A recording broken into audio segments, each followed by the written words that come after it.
Diggle and Garling found something big on God Valley.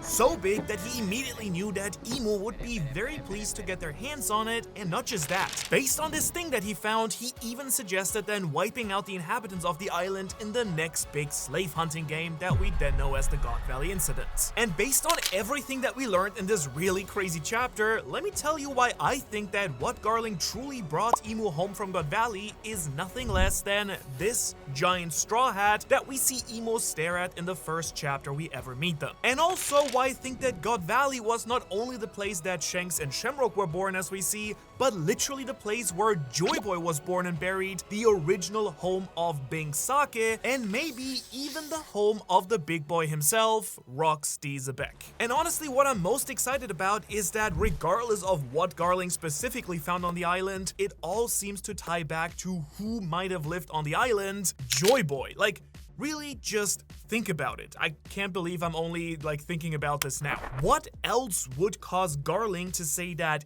Emu, the big bad ruler in the shadows, will be excited to see what he found? I think there's just one thing in the world that could possibly jumpstart the little guy in Emu's shorts, and it's something related to the person he's most obsessed with, Joy Boy, because we already know that their fates are very much intertwined. So I think the route here is exploring how God Valley could be the home of Joy Boy, and you'll see exactly what sick things Garling could have found with that in mind. Because let's face it, unless there's boats and hoes here more than everywhere else, I think that Joy Boy is a great focal point. And with that in mind, if this was Joy Boy's home, just consider how much secret lore and ancient history is gonna be here. There might be more poneglyphs, libraries full of forbidden knowledge, even some ancient technology. My mind is going absolutely crazy just thinking of the possibilities if this is truly Joy Boy's home island. It could even be the place that Joy Boy then was ultimately actually buried, because we do know that Joy Boy was, yes, defeated during the Void Century, but that he also pretty much knew that he was probably gonna lose. So it would make a lot of sense if he prepared some special place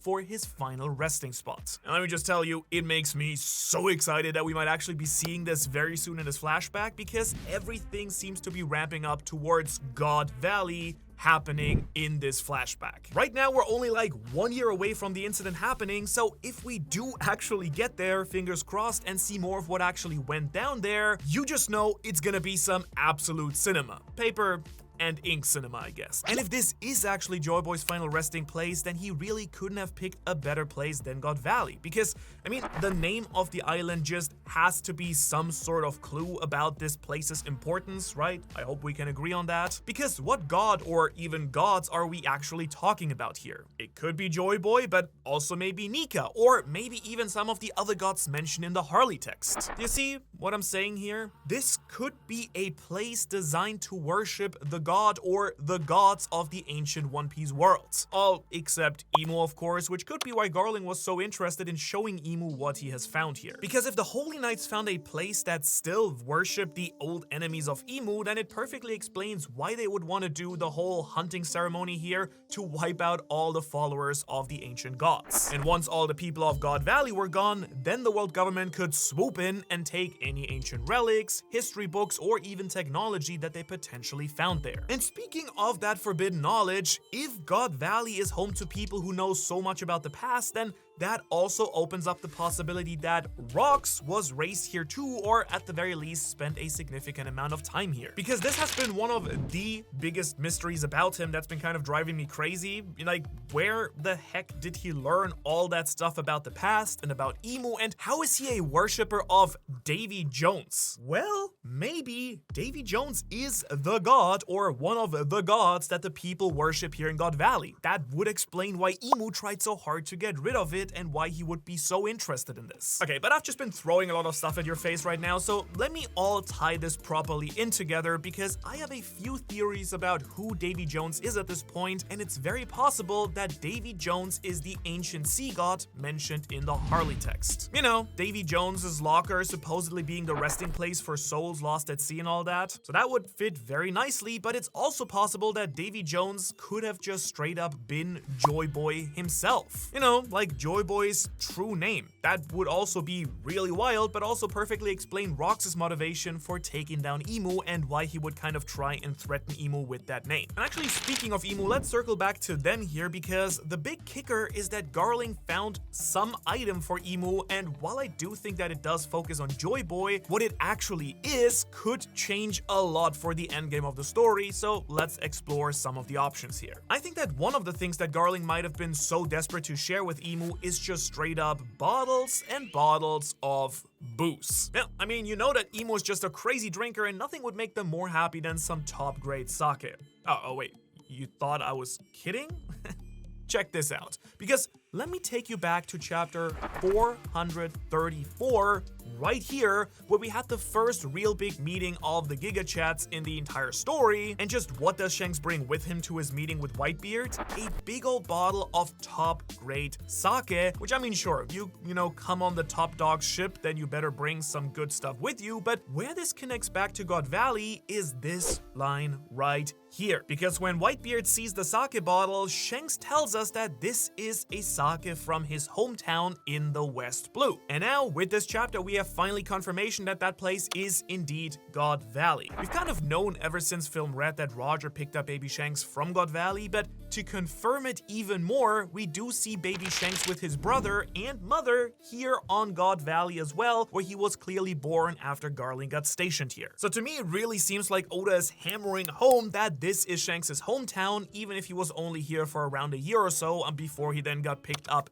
by Roger and then just joined the crew as the cabin boy. But next, I want you to pay attention to the size of the bottle on Whitebeard's ship, because this thing is pretty darn big. Arguably not exactly the kind of drink you're just lugging around for the hell of it, but also, why would sake alone be such an important thing anyways? Well, for one, it's used in the story to celebrate dreams, commemorate family, and, you know, initiate brotherhood, and most importantly, just overall bring people together. Plus, you know, turns out there's an entire song dedicated to it in One Piece 2, because did you forget about being sake? Because I sure didn't. I never do. I've made like 3 whole videos about it at this point, and I'm pretty certain it actually tells the entire life story of Joy Boy. You probably have seen that video. If not, I strongly suggest you check it out. It is peak lore hidden in the sea shanty, and Oda has handcrafted this song to, you know, foreshadow a bunch of stuff about the past. And so what I'm getting at here with this is that the sake that Shanks got from God Valley might straight up be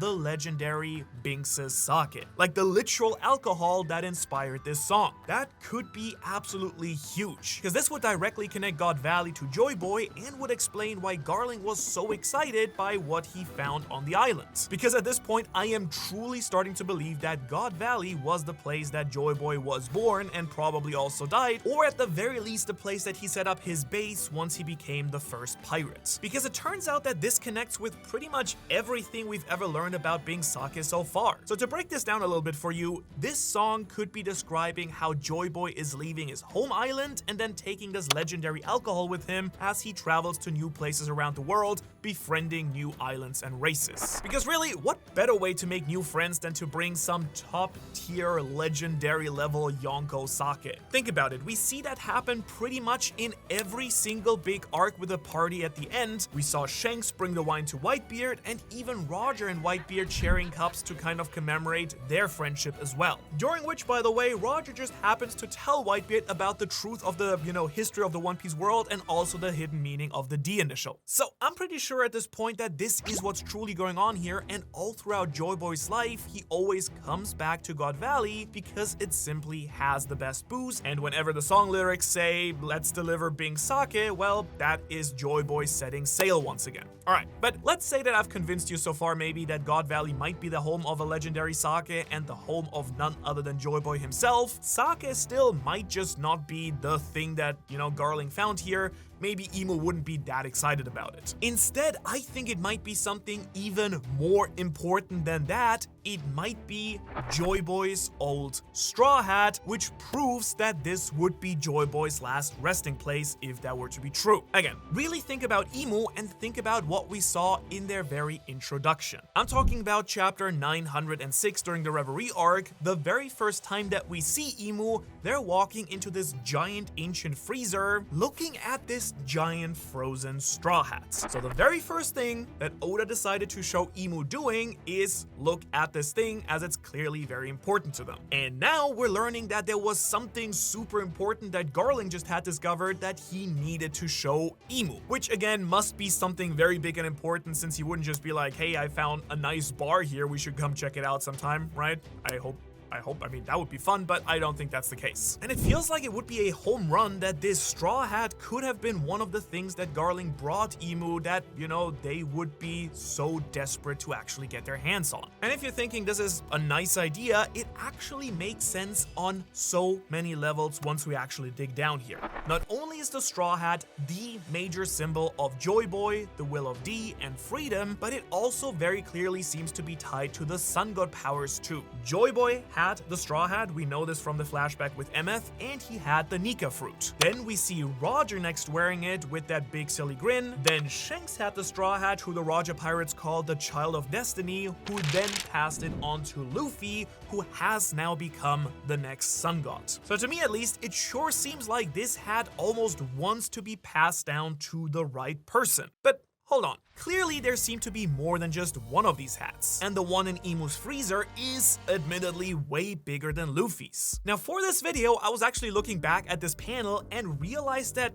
I kind of thought that the straw hat was way bigger than it actually is. I mean, look at it. Like in my memories, it was kind of giant sized or something, but if we actually look at the manga panel, which I admittedly haven't done in a while, it's actually not as big as I kind of thought it was. More like it would fit a super large human or even a buccaneer type person like Kuma here, which of course fits perfectly with so many other things going on here. You know, the buccaneers being the clan, the race known to worship Nika. We learned all about that in the Kuma and Bonnie flashback, of course. World's best dad, by the way. Just, you know, gotta throw it out there when I have the chance. Just saying. So if Garling found Joy Boy's resting place or grave and brought the hat back to Emu, that would mean that Joy Boy was very likely a buccaneer himself, which, you know, has been speculated a lot in the past, and also would explain why Emu is so hell-bent on wiping out all of the buccaneer lineage. Come on, it's kind of all coming together with God Valley, but that's not all, because Joy Boy being a buccaneer and having his home on God Valley also would explain why the bottle that Shanks brought to Whitebeard was so stupidly large. That is not a regular human-sized bottle of alcohol, but it's just about the right size for someone like Whitebeard, who is roughly the same height as Kuma, who is an actual buccaneer. So yeah, does that mean that Joy Boy being a buccaneer is confirmed here? Maybe. I do think it works out, even with the comparison with Emeth, when we see how big Emeth is towering over Marijoa, right? I think it would still make sense for Joy Boy to be like 5-6 meters tall and still look this tiny compared to the mega giant robot. But for sure, I do think that Garling might have found Joy Boy's hat on God Valley, which is how it then ended up in Emu's big old freezer. And then by finding the hat on God Valley, that could make the world government think that there could be some of Joy Boy's descendant with buccaneer lineage on the island as well, which would once again perfectly explain why they wanted to wipe out that entire island's population in the big slave hunt, which, surprise, Kuma was a part of as well. But now I want to dive more into the straw hat specifically and try to figure out why this hat is even so important to Emu to begin with. Now, let me tell you, I've been looking into it a lot recently, which is kind of part of why I'm so hyped about making this video right now and seeing it being a potential with this chapter. And I'm telling you, the hat is important, not just as a symbol for Luffy, no. Let me try and flex some of my Japanese expertise here as someone living in Japan, because in Japanese mythology and Shinto mythology specifically, woven straw has a very, very important symbolic meaning. Actually, a lot of meanings. First, woven straw often shows where gods or spirits reside, like the Shimenawa here that are tied around big trees or, at the entrance of shrines. So the fact that Garling very likely found Joy Boy's straw hat in God Valley is like a giant bright neon sign to me saying that, okay, there are some literal godlike beings in the world, specifically here in God Valley, and that the whole island is actually a sort of shrine or divine sanctuary to worship those gods, which again is just a perfect explanation for why Emu would want to completely wipe out the island and its people.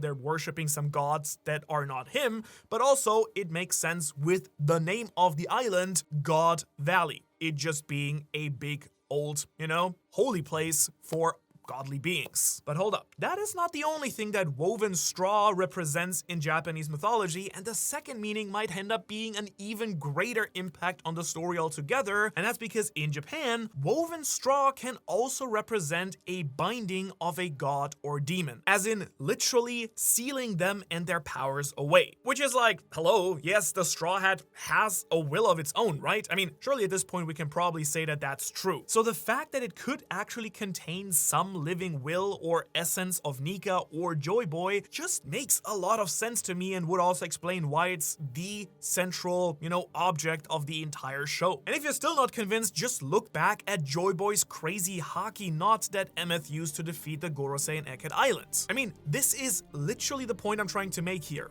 Woven things can contain actual power, and I wouldn't be surprised that if there is some hidden power in the Straw Hat, we will actually get to see it in the story. And actually, just how the Straw Hat still has some powers and secrets that we need to uncover, you can discover some amazing special perks by supporting the channel here on the official Patreon. Because by becoming an early Patreon, you not only support what we do here, but you also unlock early chapter reactions, monthly artwork like wallpapers, community polls, bonus content, so much more. So check out the link in the description if you want to join, and we even have a free weekly newsletter if you don't have any money but still want something every week for free. But now, with the bills being paid, folks, let's jump back into this insane chapter because there is just so many things still that we need to talk about that I am insanely hyped about. And now that we've seen that God Valley is such an important location, I started looking at the entire island again, and one thing that I've always been very curious about is the very unique and weird shape that the island has. Because of course it's got this mountain in the middle, but it has been split in half, I would say. And if you know one thing about Oda, it's that he always designs his islands with a lot of purpose. So what is actually up with the split mountain, and how might it tie into what Garling found? Because it really doesn't look like this mountain was two separate rocks that have always been separate. No, it really looks like it was properly cut in half. So that kind of got me thinking if there was a massive battle here in the past, like on a gigantic scale. Like, could this actually have been the place that Joy Boy and his allies were defeated and the mountain was cut during that battle? Honestly, I could see it 100%. That would also explain why this could be the place where Joy Boy was buried with his straw hat, if this was actually the site of the final great battle of the Second World, where he then ultimately died. And if their dead heroes are buried here, then that could explain why people started worshipping on this island as well. And if they're worshipping the ancient enemies of the world government, then it makes again total sense why they never wanted to join as a member of the world government, which was kind of weirdly pointed out by Garling in this chapter too. They refused hard to be associated with the world government, something that, by the way, in the very same chapter, Harold here is willing to kill his one friend, Rox, for easily. He wants the protection of the government. Now check this out though, because there is one idea that me and my team discussed for what Garling might have also found that I at first was a little bit skeptical about, but it is a pretty fun one, so I just want to discuss it with you. Because what if the island of God Valley is straight up actually the ancient weapon Uranus? Because remember those split mountains here? Yeah, those? Well, now look at this. Those split mountains look a whole lot like a supermassive railgun. I mean, I hope you see it too, right? A little bit. So what if Garling found out that Uranus had somehow been hiding out in this island the entire time, / been the entire island? Because funnily enough, that could also explain a bunch of things. For one, it would explain why the island straight up disappeared, because Emu then took it and it's now flying in the sky. Like, remember the other ancient weapons were all hidden as well, with the mermaid princess being Poseidon and Pluton being sealed like beneath Wano behind the wall. So it would make make sense that Uranus was hidden really well as well, and it would also explain, again, why this country wouldn't want to join the world government, because hey, we're kind of on Joy Boy sides taking care of one of the ancient weapons. And that could also explain why Saint Saturn, who was the warrior god of science, rip I guess, was the only Gorosei that we then saw at God Valley during the festival. He could straight up have been making sure that no one else messed up the ancient weapon during that battle, and that it could then, safely be escorted back probably to Marijua. Now, it doesn't have to be another ancient weapon though. It could just be some other busted technology from the Void Century, because if this is where Joy Boy was buried / born, then it would check out that he would have at least some ancient tech from this era buried with him as well, right? But probably the single wildest idea for what Garling might have found on God Valley is this next one. What if it was straight up Shanks and Shamrock's mom? Garling makes a massive discovery on God Valley. He is desperate to tell Emu about it, and then we immediately cut ahead a few years and suddenly Garling has twins with this mysterious but immensely intelligent red-haired woman on God Valley. Like, that's kinda sus, you gotta admit. So what if this woman has some special lineage or special DNA or something like that that was very important in some way, shape, or form, like possibly a past ally or big enemy of Emu? We already know that Emu has this weird obsession with Nefertari di Lily and her descendant Vivi, so why wouldn't they be interested in another descendant of an ancient family? Assuming, of course, that that's what this woman turns out to be. It kind of seems like Shanks' mom would be important though. And so the idea of her being forced into an arrangement to have children with Garling would make a bunch of sense too. It wouldn't be the first time we've seen it. Again, just think about Ginny being kidnapped and forced to marry a celestial dragon, so it wouldn't exactly come as a big shock to see Oda use that idea again. That would actually kind of make Bonnie's and Kuma's backstory even more foreshadowing for, Shanks' situation too. Or actually, hold up. Let's smash some of these ideas together. What if Shanks and Shamrock's mom is the ancient weapon Uranus? Like, you know what I'm saying? All the other ancient weapons are tied to a person like Poseidon and Shirahoshi, and how Momo kinda seems to be connected to Pluton by being the one who can free it from the walls of Wano, so why wouldn't Uranus be the same and have a person attached to it? What about the Mother Flame? The thing that supposedly powers Emu's ancient weapon is called Mother, and this red-haired woman is a mother? Am I cooking? No? Alright, probably not. But if Shanks' mother is tied to the ancient weapons in some way, shape, or form, then it would also give Shanks the perfect reason to go up and visit Marijua, because if that woman is under Emu's direct control in the Holy Land, then maybe Shanks just wanted to go up there and see his mom for the first time since he was a baby.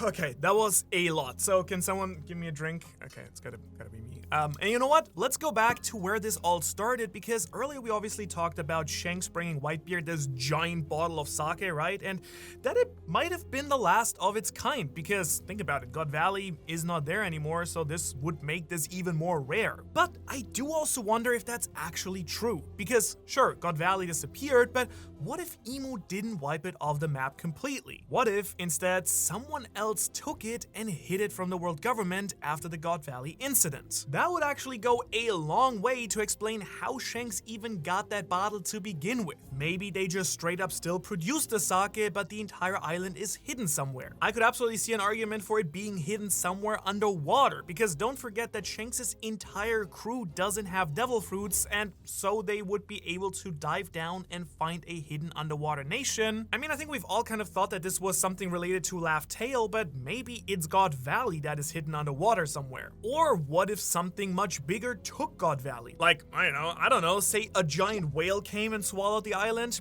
Just saying that whale piece is a thing, obviously, and I do think there's a pretty strong chance that Laugh Tale is in the belly of a whale too, but maybe it's not Laugh Tale, maybe it's God Valley. And then of course there is a really good third option for what happened to God Valley, and it actually fits so well with another major reveal of this chapter, because if you read what people are saying out there, then all of a sudden, Gecko Moria is maybe like the most important man in One Piece right now. We'll make a video about that for Tuesday. He's got relatives from Wano, he probably grew up on Wano, he might be able to read the poneglyphs, and for sure he stole the bodies of a bunch of the Rocks pirates to make his big zombie army, so we have to ask, Where did he get those bodies? Where would he find so many dead rocks pirates? Well, on God Valley, of course, which is why I believe that Moria turned God Valley into Thriller Bark, and he's gonna be one of the most important characters in the endgame of One Piece. And if you want to know more and why I think that and all the evidence, you should watch this video right here.